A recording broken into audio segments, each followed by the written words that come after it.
Okay ji. Because माता जी बहुत regular हैं, तो अब अगर नहीं आ पाती माता जी तो सर्टनली मैसेज करें। थैंक यू सो मच, आपने कंफर्म किया। Ah, Hare Krishna. So, welcome everyone. So, my voice is a bit down today. If in case you realize, I might mute myself to sneeze and cough. Otherwise, everything else seems okay. Let's resume back Shri Īśopaniṣad, Mantra 11. So, I guess the slides are not shared, but the screen is shared. Okay, so the slides are shared now. Great. So we are doing Shri Īśopaniṣad, and it's all due to the hard work which Srila Prabhupada put together. Let's take the blessings from the Mangalacharan, and then we shall resume back.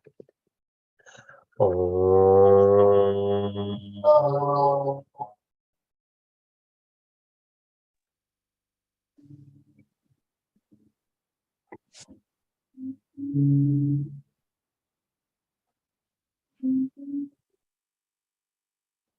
अज्ञानातिमिरन्धस्य ज्ञानजनशलाकया चक्षुरुन्मिलितं येन तस्मै श्रीगुरुवे नमः। श्रीचैतन्यमनोभीष्टं स्थापितं येन भूतले स्वयं कथामय्यं रूपं वन्देऽहं श्रीगुरुं श्रीपदकमलं श्रीगुरुं वैष्णवं श्रीरूपं साग्रजातं सहगणा रघुनाथवितं तं सजीवं साद्वैतं सवादूतं परिजनसहितं कृष्णचैतन्यदेव शिवं कृष्णपदां सह श्रीरामललिता श्रीविष्णुपदां हे कृष्णा करुणा सिंधु दीनबंधु जगत्पते गोपेश गोपिका कांता राधा कांत नमस्तुते सप्त सप्तकञ्चन गौराङ्गी वृंदावती ईश्वरी वृषभानुसुते देवी प्रणमामि हरि वाञ्छकल्पतरुभ्यश्च कृपा सिन्धुभ्य एव च पतितानां पावनेभ्यो वैष्णवेभ्यो नमो नमः। नमो विष्णुपादाय कृष्णप्रेष्ठाय भूतले श्रीमते भक्तिवेदान्त स्वामिनिति नामने नमस्ते सरस्वती देवी गौरवाणी प्रचारे निर्विशेषा निर्विशेषशून्यवादी पाश्चात्यदेशतारिणे देशतारिणे जय श्री कृष्ण चैतन्य प्रभु नित्यानंद श्री अद्वैत गदाधर श्रीवासदि गौरविन्द हरे कृष्णा कृष्णा कृष्णा हरे हरे हरे राम राम राम हरे हरे। पाद की जय। जय गुरुदेव महाराज की जय। जय जय श्री राधे राम। हरे Krishna. Thank you everyone for joining in. So in Shri Īśopaniṣad so far we have already covered the first 10 mantras. So we are on 11th mantra today. So invocation mantra Om Purnamada Purnamidam. The Krishna is complete. We emanate from Krishna and we are complete as well. And Satta Chitta Ananda. Complete in quality, not in quantity. Just the comparison of the analogy where we have the ocean drop, which has all the qualities of rest of the water in the ocean, but the ocean water it is massive compared to that single drop, but the quality is the same. Then Īśopaniṣad principle, mantra 1, that everything belongs to Krishna. If we live with this Īśopaniṣad principle, if we remember this, all aspects of our life, whenever we interact with material world, if you remember that everything belongs to Krishna, then we live in harmony. We won't try to become the proprietor or the owner, or we serve it as it's been given to us. And then if we won't live it, then it's the disharmony. It got to happen. It's like the health. It's not that we will get the benefit if we will take good care of it. And if we don't want benefit, then we say, okay, just leave it. No, if you will not take care, then the downside will automatically happen. So which means that we have to take care of it if we want to live healthy. And then 9 to 11, we have, well, 4 to 8, the issue can be understood by spiritual vision. So we have seen these verses that from material vision, material understanding, it's hard. We can't, well, it's impossible. We cannot understand something which is spiritual from material. It's just like we cannot see things which are far away, which are behind the wall, from our eyes. And the reason is simple, because the eyes have limitations. Ears could hear, but again, ears have the limit as well, because something very far in the direct vision we might able to see, even though it's rough, but we will not able to hear. And of course, underwater we cannot hear even if the person is near, because we have the limit. So similarly, all the material senses, we are just limited, and the Lord and the Lord's energies, they are spiritual. So because we are marginal, we are in between, we could be spiritual, we could be material. So if we transform ourselves into more towards the spiritual side, then, and that's how it happens, that we see, oh, well, I don't have that experience, but somebody else, how? For example, when Gautam Buddha came up and he said, I'm awake now. How? Because he, at that point, decided to go towards the other side, which is the spiritual side, rather than material. But because we are so much engrossed in material world, we interact so much with material things, we just consider ourselves material. We think this body is what we are. But of course, Bhagavad Gita and all the scriptures, they tell us differently. So for that understanding, we move to 9 to 11 to understand what kind of understanding, what kind of knowledge we need to have.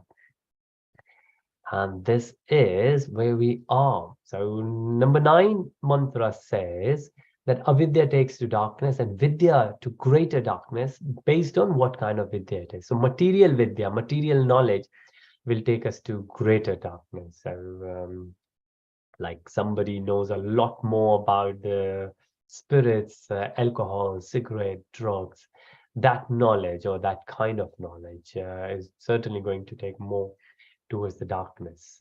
And maybe more malleable example is when these days kids know a lot more about smartphones. If they didn't or they wouldn't, then maybe they would go towards the reading the hard books rather than reading the, or going a lot more digital these days. Mantra 10, Vidya gives one result and Avidya another. So again, very similar to comparison in Mantra 2 and Mantra 3, that if we live in Īśopaniṣad principle, harmony will happen. But what if we will not? Then automatically disharmony will happen. Similar here, that not only that Vidya will give good results, but Avidya will give some undesirable results. So we've got to force ourselves to have a right kind of Vidya, not any kind of Vidya, but right kind of Vidya. Now, 11th mantra, which is going to summarize all these three, this concludes that Vidya and Avidya together grant immortality. Now, this is this could be one of those mantras in Upanishads which is, or could be, there is a potential. This is, there's a word which comes, which we call fallacy. In philosophy a lot. Aryan in his school, he uses that word in fallacy, and one of his exam question was that how do you prove the fallacy in this? And then the statement was given. And in that, so in this, what the fallacy means, misinterpretation, how something is written, but that actually could be misunderstood. And that's where this comes in.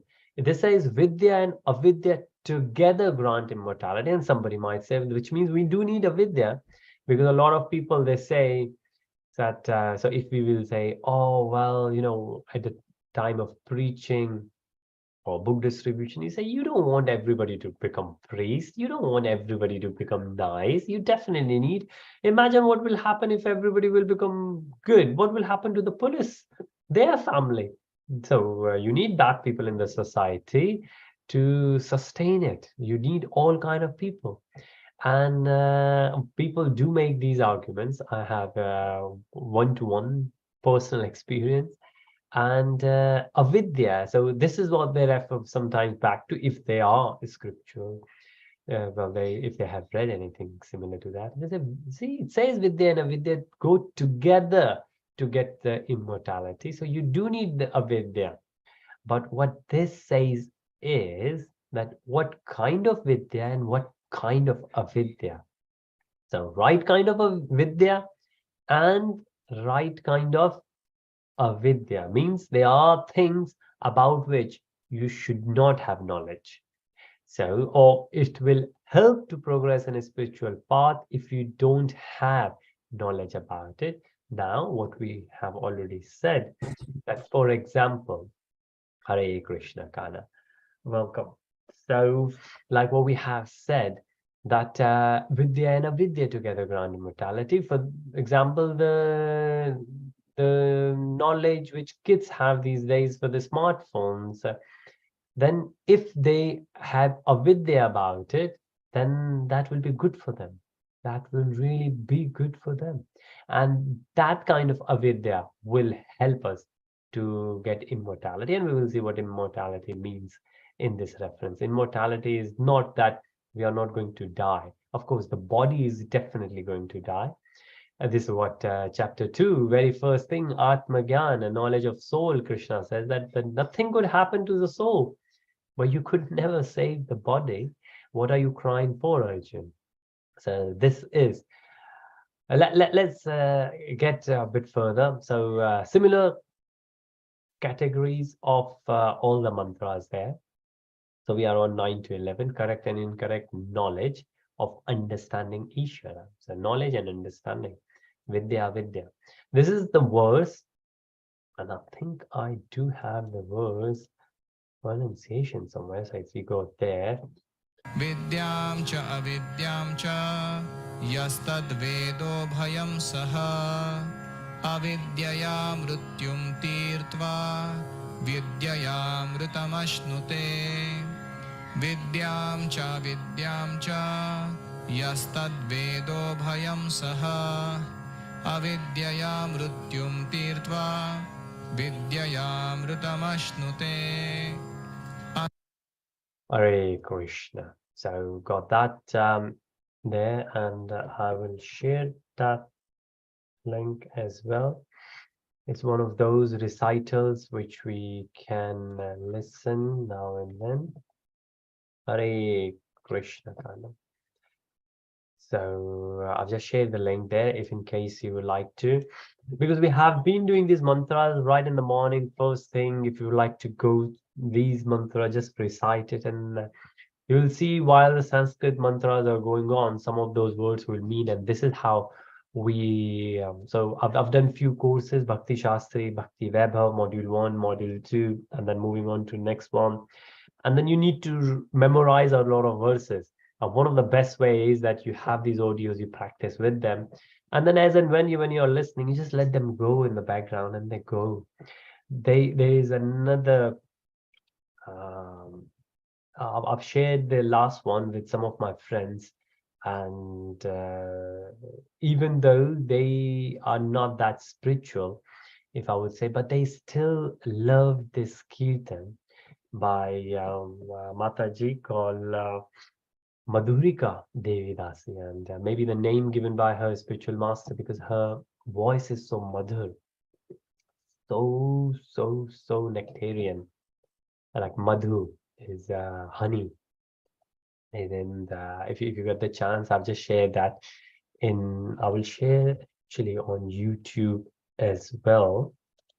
So when you get chance, have a listen to this. And if we have these recitals going, even if we don't understand the meaning, I think still it does a great justice for us. So what that says, only one who can learn the process of nescience and that of transcendental knowledge. So nescience is avidya, something not good for us, and that of transcendental knowledge side by side can transcend the influence of repeated birth and death and enjoy the full blessings of immortality. The full blessings of immortality.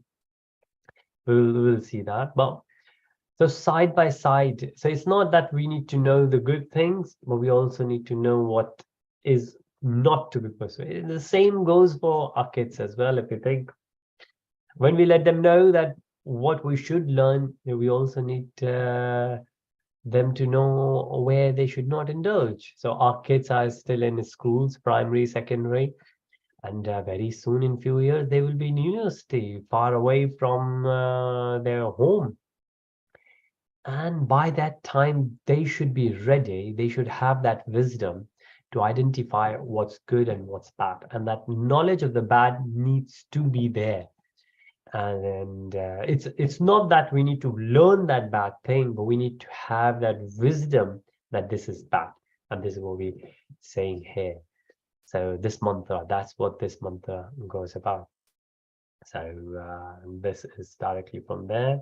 We have seen this before.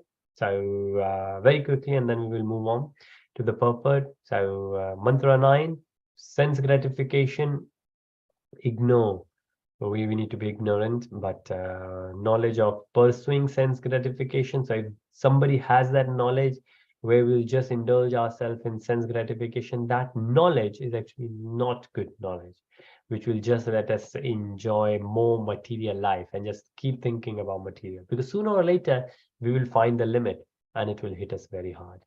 And that's what mantra 10 is saying, that knowledge for sense gratification is actually avidya. Better to have the Krishna conscious knowledge.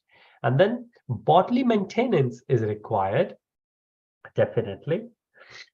But that's also avidya compared to the knowledge of Krishna consciousness. So I was listening to the lecture from Radha Govinda Prabhuji yesterday at Bhaktivedanta Manor, and he shared something which Srila Prabhupada said in one of the lectures to his disciple, that health and then sadhana and then the bhakti. Seva. Health, sadhana, and seva. HSS, health, sadhana, seva. Which means that first of all, we need to have it. And bhakti, and his Bhaktisiddhanta Saraswati Swamiji Maharaj, who is the spiritual master of Srila Prabhupada ji, he also said it. Somebody asked a lot of things, that one thing I need to have before I start anything. What's that one thing?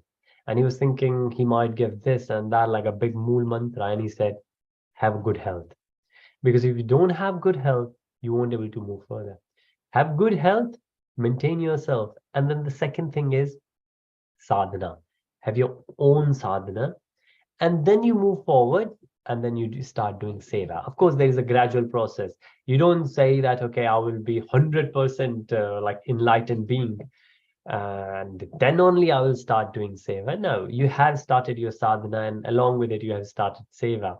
And then all these things go together. Of course, once you have started sadhana and seva, you don't just ignore your body, that will go along. But this is in priority. So if your seva is not going good, then you should realize that something is wrong. Maybe my sadhana is not. So take a step back and start working on your sadhana.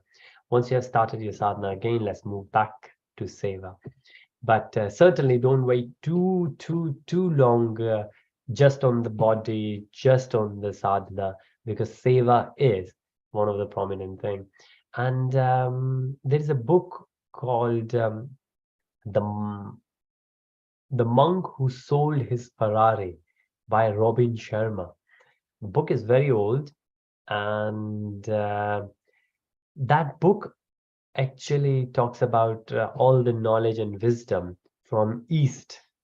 And this was one part of it. That before we do, so the spiritual master from East said to the very famous lawyer, solicitor from America, very first thing you need to do is you need to maintain your body. But eventually, how would you know that you are progressing further if you have already started doing some devotional service? And that's what Prabhupada said, bhakti. So bhakti is not just when we chant, of course, that's a big part of it, but that's mainly sadhana. It's also seva, because we are taking the name of the Lord, but it's mainly sadhana, which makes us strong, so we can move forward one step, and we can do bhakti, which is devotional service for others, for God brothers, God sisters, Guru Maharaj, and the society, wider society. So we don't distinguish, yeah. And that's how it's going to reveal. So I thought it's great to put Prabhuji's picture, because I've used his name number of times. This is His Grace Chaitanya Charan Prabhuji. And these the very first. So I used 3 translations, and one of the main translation, the very first one, is from him. He's renowned for being a spiritual scientist. So this is from Chaitanya Charan Prabhuji, bhakticourses.com, if in case you like to go. Excuse me. And these are available on YouTube as well. So have a look. Now, and so this is the mantra 11 purport, is the longest purport in Chaitanya, in Shri Īśopaniṣad. I think there are like 14 paragraphs. Otherwise, others, some got 6, some got 10, but 14 paragraphs is the longest one. And if you see the top one, paragraph 1 to 5 talks about immortality is impossible materially. Now, 5 paragraphs out of 15, so more than 1/3, is just talking about, just to prove, Prabhupada is saying that immortality is impossible. It's impossible. Now, I think the verse says that immortality will be given if we have both Vidya and Avidya side by side. But the very first thing Prabhupada is focusing, that immortality is impossible, but it's impossible materially. And we will go a bit more in it. But then immortality possible only by following Krishna's teaching. So this could be a conflict if you think about. This says immortality is impossible. This says it's possible only by this. But of course, there is a word there which is materially, and it's Krishna's teaching, which means we will realize. So in very simple form, to put both of them together, if we live with the consciousness that we are this body, then we will always be mortal, because we will always have that fear we are going to lose this body, which is true, we will. But if we will able to consciously realize and live our life that way, that this body is not us, we are soul behind it, and that soul will never die. It will never die. If we get to that consciousness, imagine how beautiful that could be. And then when we live like we are immortal, because we are. Because the person who is speaking at the moment is not this body. Remember, even when we die, the body is still right there, but something is gone. And if we trust the Shastras, Shastra says that something is soul, which truly we are. Atma, Aham Brahma Asmi. I am that. I am that soul. I am that Brahman. Right? So that's what this is saying. Immortality is impossible materially. So as long as I live with this body and I consider that body as me, I'm mortal. I'm going to die because I think I'm this body.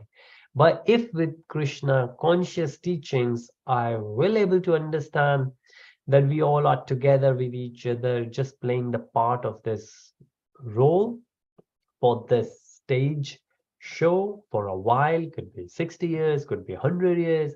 And after that, we're just going to move on to the next role. Could be back in material world, could be back in a spiritual world. We don't know yet.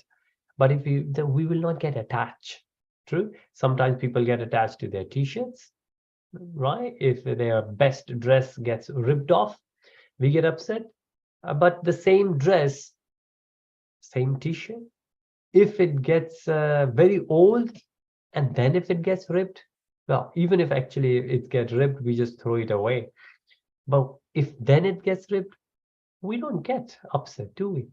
The only thing is the attachment with it.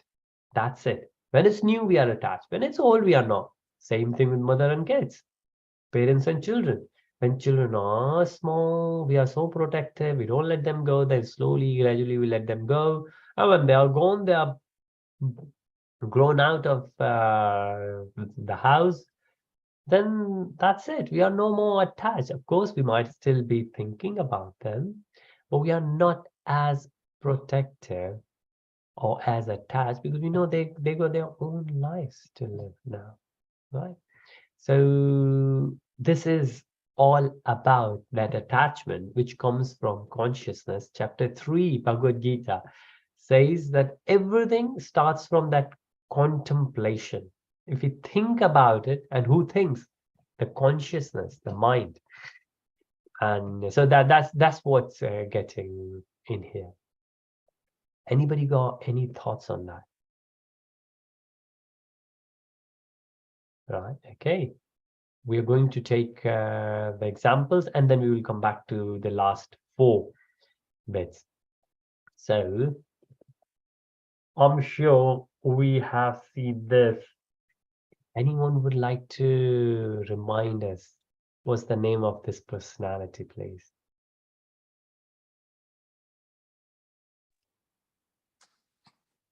Ravan Prabhuji. Hare Krishna. Thank you so much, Anil Prabhuji. This is just to make sure that you guys are still there, you know. Thank you. Thank you. So yes, Raman. And Prabhuji, would you like to mention as well, if in case, otherwise somebody else, I don't want to put Prabhuji on spot, but what Ravan asked for a boon, he did so much. I mean, the reason he got his 10 heads, do you know that story? He used to offer. I think he used to offer his heads in a sacrifice ceremony. Haribo. Thank you. Yes. Yes. So you're so right, Prabhuji. The story goes that all 3 brothers, they sat together and they asked for the boon, but Brahmaji decided not to come because Brahmaji knew that they actually, Lord Indra told, because all these 3 brothers, they were from demons family and demigods. Indra and Indra's team never liked them. So Indra said to his father Brahmaji, don't go their place. And Brahma said, well, I can't help. He's doing such a sacred tapasya, the austerity. I got to go. And Indra said, no, please don't go. And then Brahmaji said, okay, I won't go. But it just went to the next level where he was. It was actually the dialogue in between brothers. It says, Kumkaran, who said to Ravan that, do you really have faith in Brahma? Do you think Brahma, who is the father of these demigods, he's going to come? Don't you think he's partial? And Ravan got upset and Ravan said, it's not about him, it's about me. I'm doing this austerity. I got to bring him down. And then he cut his head down and he put it in the fire. And then Brahma said, what? Somebody who was doing austerity for me, he just killed himself. So Indra was still there. Brahma said, okay, I'm not going to give the boon, but let me give his head back. So as soon as Ravan cut off his head, then Brahmaji put the head back. And then Ravan thought, my head is back. No, but what will I do now? It's a failure anyway. He cut his head again. And the legendary story says that he cut his head 10 times. And then Brahma said to Indra that I cannot do it. No one else in the history has done it. I got to go down and give the results of his austerity. And this is what we call the karma.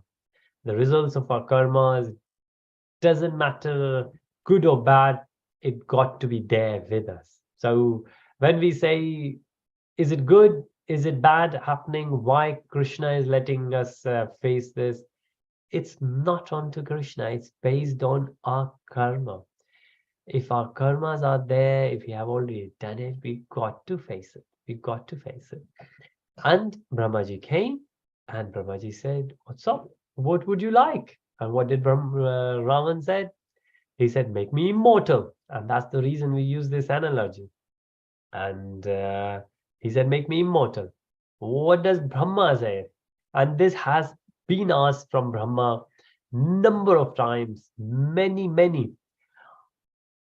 I don't remember any devotee ever asking for this boon that make me mortal. Not at all. I don't think there is any example in any Puranas, or definitely not in Bhagavatam. I've done Puranas once or twice, but Bhagavatam few times.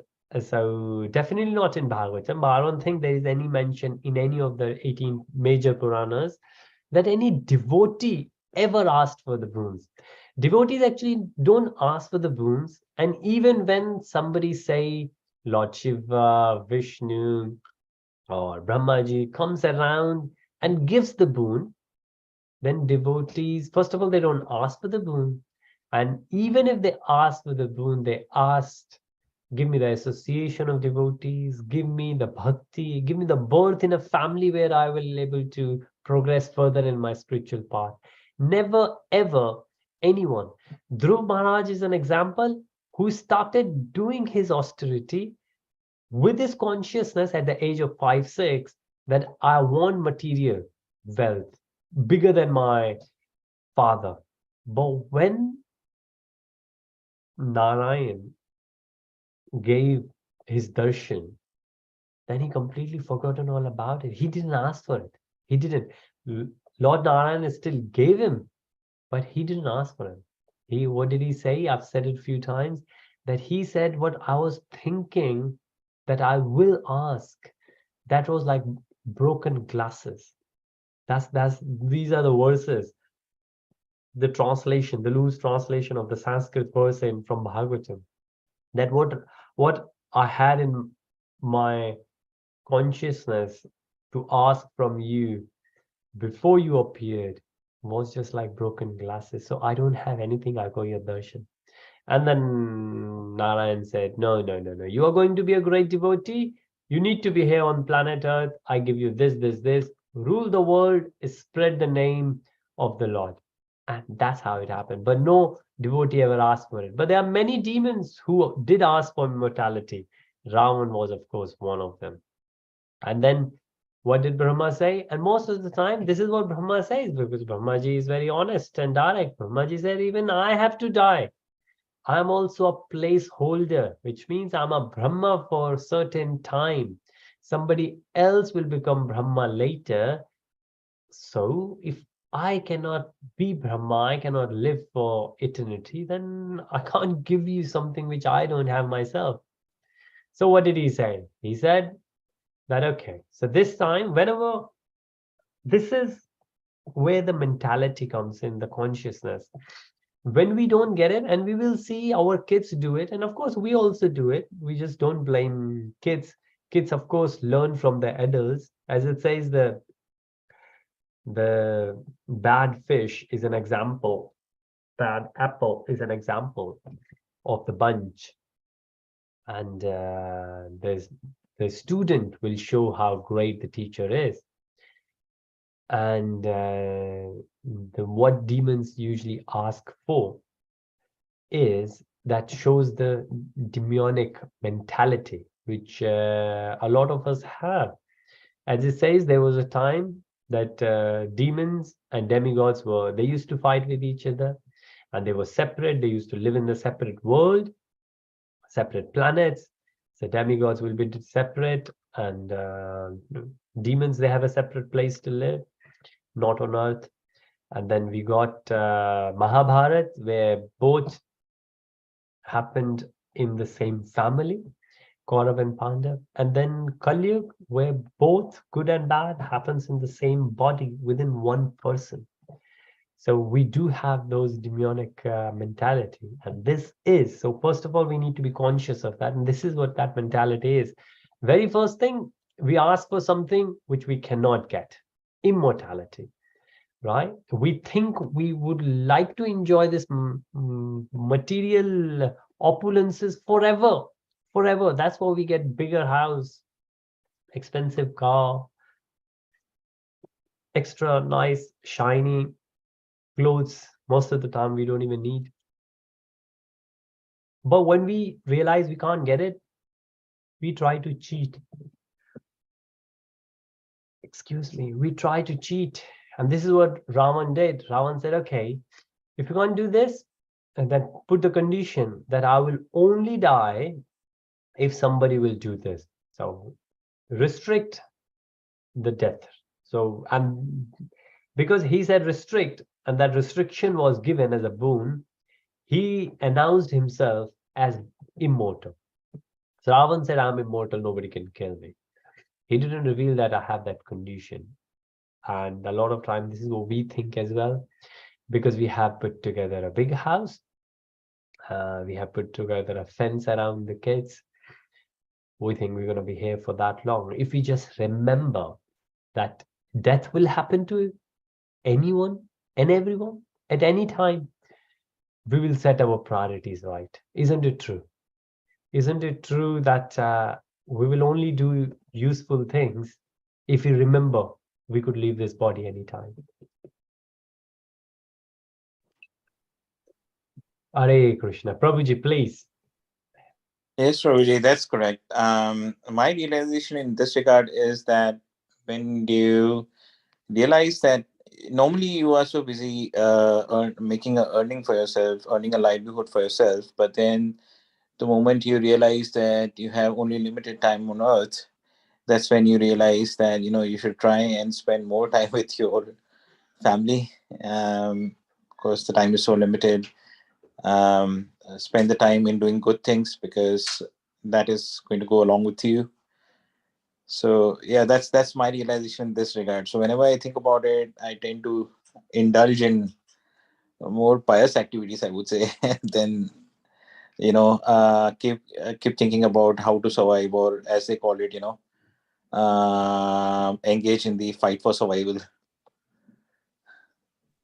Hare Krishna. Thank you for sharing your realizations, Prabhuji. So right, so right. And yes, so true that we are always so busy running around making the living. When yesterday we had guests, and we were just discussing that what age people retire and what do people do once they retire. And most of the time, if you think, so there was a time retirement age was 65 for men, increase it to 66, 67, and then maybe by the time our age group would retire, it would be 68. So that's first thing, but that's a state pension. We all, most of us, I would say, have a private pension, which means that if you want, we could actually retire 55, 56, 57, 58, like 10 years before that, which means we don't really need to go up until 60s. So that's first part of it. And the way it goes, especially I think based on our background, that if we are in 40s, by the time we will turn 50s, our kids would have already completed university and hopefully would have a job, which means it's much safer for us to retire anyways. And when we retire, we could spend more time spiritually. But so that's for the long term, that we don't have to wait for the 60s. We could always retire in 50s or late 50s. But it's not only about retirement, as you correctly said, Prabhu, that is so the time we have to spend there, but rest of the time we have. For example, the weekends we have, early mornings we have, evenings we have with the family. How much that time consciously we spend for our spiritual growth? How much? Even if we say in percentage, so we have, let's say, in a week we have 10 hours with our family members. How much of that 10 hours we spend with family members, which is spiritual, and how much for spiritual, for sense gratification? Now, not saying that let it be 100% spiritual and zero sense gratification, because maybe we are not at that level yet. Because acharyas were at that level, they would go, but maybe we are not there yet. But what we could consciously do is to push ourselves towards the spiritual and reduce a bit of sense gratification. Even if we will able to make that balance, where consciously we are aware that this is sense gratification and it should go down. Again, not it's not like you're watching a movie and you feel sorry for yourself. Oh, I should not watch the movie. No, it's bad. No, it sense gratification. Not like that. But of course, out of 10 hours, if you're going to watch 3 movies, then what you could do, let's reduce it to 2, let's reduce it to 4, 1. And this is just a movie example. It could be a cricket match, it could be going out to a pub, anything. But gradually, if you could slow it down and transform it to spiritual, then it will be great. Which, if you think about it in this example, Vibhishan did. So Vibhishan was with Ravan and he tried his best. He was, because Brahmaji gave the boon to all 3 brothers, and he did give the condition that these boons will only work for you as long as 3 brothers will stay together. And that was one of the reasons that Vibhishan didn't want to leave Ravan. Till end he was there, he was persuading. But he had to leave when Ravan kicked him out. Ravan said, "You're not fit. I will kill you. Because you are my brother, you have always been a good counsel. You better leave before I kill." And then he kicked him out, and then only Vibhishan went. Otherwise, Vibhishan has always been a devotee, because Vibhishan has always been counseling Ravan. Always. He criticized when Ravan came back with Mother Sita. But he was still there, gradually wanted to change, could not transform. So at one point decided to go when he couldn't stay any longer. So there are so many lessons we could learn from Ramayana. So that's one example of where the person, and again, remember, this is just not just one personality, Ravan. There are so many demons, and not only so many demons in the history, in the past, we do have this demonic where we forget that we are going to die, and we just think we are immortal. And that's why first 5 paragraphs of this mantra, Prabhupada ji explained in detail why immortality is impossible materially. Because material things, material people, either they will leave us or we will leave them. But of course, the way we live together, and we get so surprised when somebody dies. Hare Krishna. Ajay, please. I would like to just share another example here. I just learned a story about this immortality. One time, the Sikandar, Alexander Sikandar, he also tried to become as an immortal. And there is one story where he tried to search how he can become as an immortal. And he searched with many gurus, those preachers that time. And somebody told, you go in the cave and there is a water. And if you drink that, you will become immortal. And foolish. Basically, he believed that, actually, Alexander. And he went to the cave, actually. And before he tried to really drink that water, and there was one crow. And he says, stop it. You are the most nonsense person I ever seen in this world. And Sikandar asked, why you are telling so? He say, I already drank the water from this cave here, and I can't die. I can't do anything. Even I'm immortal, but not happy. So he advised to be really spiritually, you should be immortal, not with your material things which you achieved in the world. So the message was very clear. You can't be immortal, but rather you should concentrate on within yourself and become as a more spiritual than materialistic life. And then Alexander realized that, and he went back. And I think after that, he just went more on the spiritual path, and later he died. I think that is what story I just last week read about this. Hari Bol. Thank you so much, Ajayji, for sharing it. And yes, it's hard to say that this story is true or not, but I have heard this story as well. As the legend says that yes, he went there. He actually found. Of course, there are so many stories in the East like this. And people tried it. Yeah. Even in Chinese culture, I've heard that there are some stories where people would wanted to become immortal, and the legend said, okay, you could do this, you could find. And yeah, for the Alexander, there is a story where he actually did find that. Yeah. First of all, he had the belief. Not only the belief, based on his belief, he found it. And then, of course, the story continues that the crow was there. And the crow also said that I'm immortal now, right? What you are trying to become. But this was the biggest mistake of my life, because I've seen my children, my grandchildren, all my family members dying right at the front of me. I cannot die, but all of them have died. And I'm just here suffering every single day. Yeah. Do you want to be like me? Are you really, really that stupid? And then reality hit Alexander the Great, as we say, very, very hard. And then he decided not to drink that. So yes, thank you so much for sharing that, Ajay. Such a beautiful story. Again, it's hard to say whether it's true or not. Yeah, but the message is very clear. You can't be like immortal. True, true. Message is so clear that there is a difference between material and spiritual. And materially, of course, we need to maintain the body, material body, but that's not the main goal of the life. No. Great message. Great message. Thank you so much. Hare Krishna. Hare Krishna. Thank you. So yes, if we remember that, and we got to remember that and remind ourselves every single day, every single day. And so just to finish off that immortality, very quickly, maybe we discuss another personality.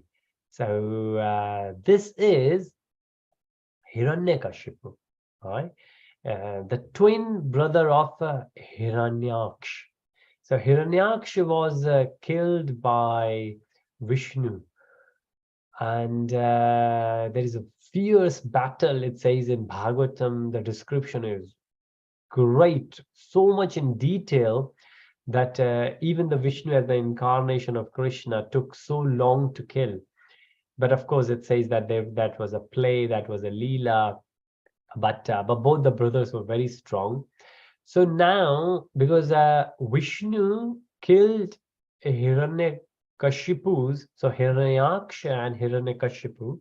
So Hiranyaksha was killed, and Hiranyakashipu was a brother, and I think he was a younger brother, and he said, I'm going to kill Vishnu now. So he was anyways very, very strong.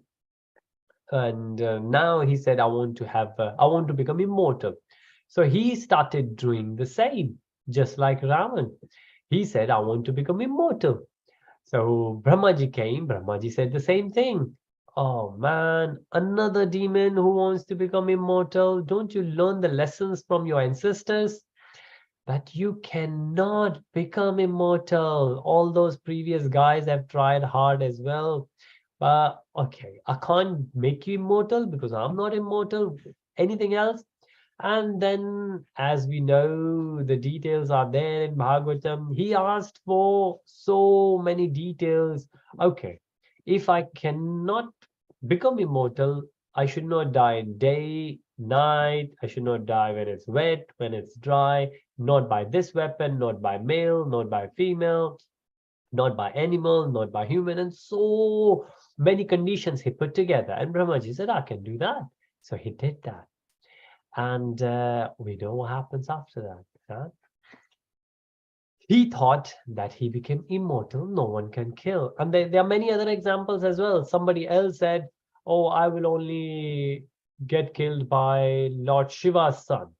And everybody knew that Lord Shiva is just doing austerity. He's not going to get married. If he's not going to get married, he's not going to get a son. So how will I get? So this is getting that work around to satisfy your sense gratification. That is the demonic mentality. And Krishna always and always have a workaround for us, for our workaround. So we should never ever think about it that we can cheat Krishna. So, but of course, demons and demonic mentality think that way.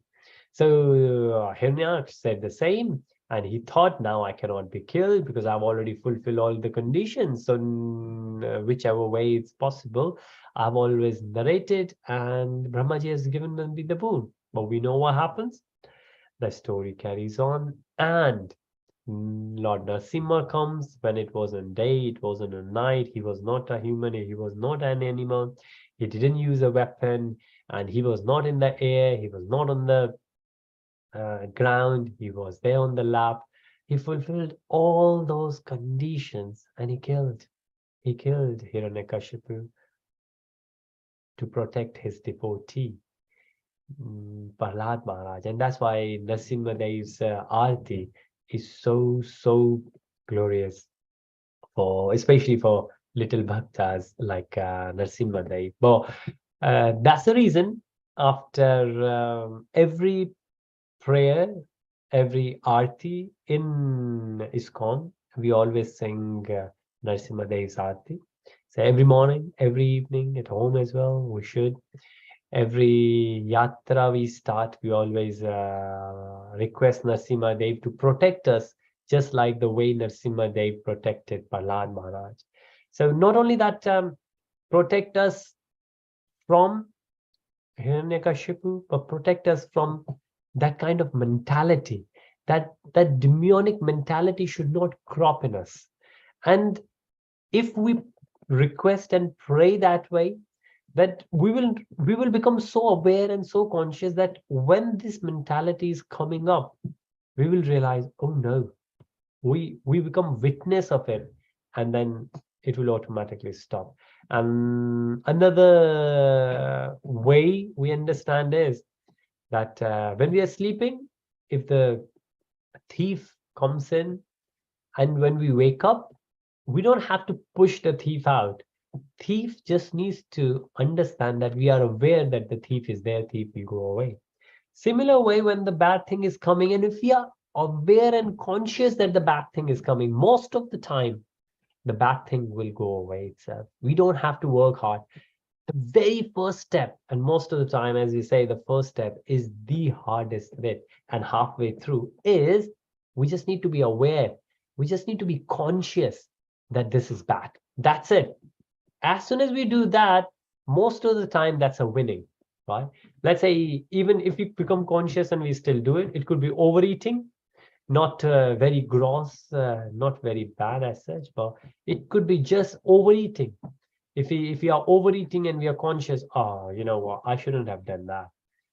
Next time we will be more conscious, and we will take care of ourselves, and it becomes much easier for us. And that's how devotees, they control themselves, they manage themselves, they regulate themselves. So we have four regulative principles, we call them. And how devotees gradually develop themselves, their consciousness to get to that level, slowly, gradually becoming aware and conscious of their own actions, thoughts, and speech. And if we will able to do that, then that's it. Now, there are 2 minutes left. So what we have done so far is this. And we will start the next next topic in this mantra next time. I think today we had a great discussion. So Anil Prabhu shared the examples, and Ajay shared the story, and it's so good to have the discussion going. And during the week, if we are aware and conscious how we can implement these principles we have learned over the weekend during Shri Īśopaniṣad, that will change our whole life. And that's why it happens. We visit the temple, we get the good things, we bring back in the home, and then out of those 10 hours, maybe 1 hour will be spiritual now. And next week, next month, maybe that 1 hour will become 2 hours, with a hope that one day we will reach to 10 hours, when the whole life 24/7 we will be just as spiritual. And it won't be an effort, it will be effortless. The effort will only be gradually moving from 1 to 10, but once we are there, then it's just a natural phase. So just to get to these sessions, initially it's a struggle, but as it says, most of the time we have done it 21 days, it becomes the habit. And once it becomes the habit, we start doing things unconsciously, even though it says that we should do everything consciously. But doing good things unconsciously is not that bad initially. But of course, we should become conscious of even doing good things. So we will resume back, and we will get further into how we can get into spiritual immortality and what that really means. And we can get it right now. We don't have to die. We don't have to do anything. Well, of course, we will have to take care of the health, do the sadhana, and then we will able to get to the level of doing devotional service. But thank you so much for your presence. Thank you so much for your interaction and contribution. I'm looking forward for your association next week, next Saturday, 9:30, and we will continue from here. Thank you so much. With that, Srila Prabhupada ki jai. Hey. Maharaj ki jai. Jai Jai Shri Radhe Shyam. Hare Krishna. Hare Krishna, Hare Krishna, Hare Krishna. Hare Krishna. Take good care of yourself.